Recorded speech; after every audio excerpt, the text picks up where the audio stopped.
Hello everybody, I'm Philip Duncan. Thanks for joining us. Well, we're tracking this very deep low that's coming in. It's going to produce stormy weather around parts of the country, and severe weather is expected in both islands for a time. Here's the animated wind map for Wednesday, and look what is building in the Tasman Sea.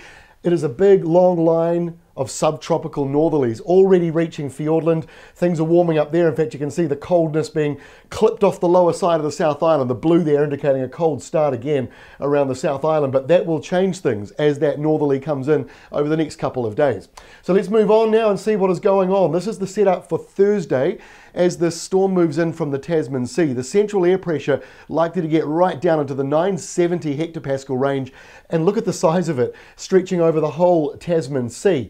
Now, as I've been saying for the last few weeks, the larger the centre of a low is, the calmer the middle part is. So this is all very calm right here in the middle, but obviously all around it you've got areas with gale force winds, which due to the geography around New Zealand might make it up to severe gale, and then heavy rain as well, which once again, thanks to the geography, might see some areas fairly dry while others might have slips and flooding. So there's a lot going on as this moves through, and it starts on Thursday, but at least it'll be mild. There's a positive at least.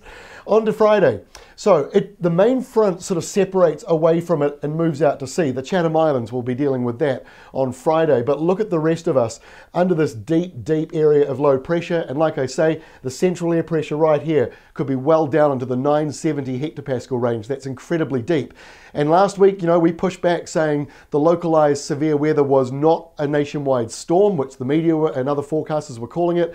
This, you can argue, is a storm. The central air pressure very low, gales going around it, and the risk of severe weather right across the country. Even if we don't all have it, there are pockets of rough weather amongst this. And I would say on Friday, the main concern might actually be down around Southland and Otago and Canterbury due to very heavy rain and very strong winds. There's also, between that stormy system here, there's also high pressure building south, so a big squash zone in there, severe gales and heavy rain both possible. The one positive is because it's warmer air coming around, the risk of snow is now diminishing, although it still might affect the Alpine Passes, and it could be heavy enough there to close roads. So at the very tops of the hills, snow might still be an issue, but to be honest with you, rain and wind are the two main features here. And then we get to Saturday, and very strong severe gales possible around the eastern side of the South Island. It is not looking like quite a repeat though around the Cook Strait area. So with such a big low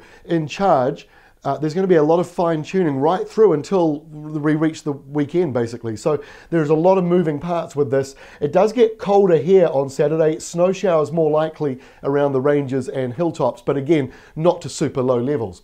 And we finally end on Sunday where the whole thing is pretty much gone.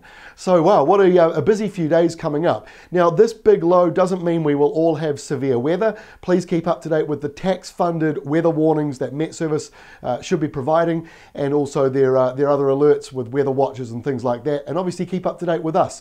We'll be updating again our video on Thursday, but also our infographics this afternoon will be updated, and so you can get a better look as to where exactly the worst of the weather will be over the next couple of days. We'll catch you again on Thursday morning.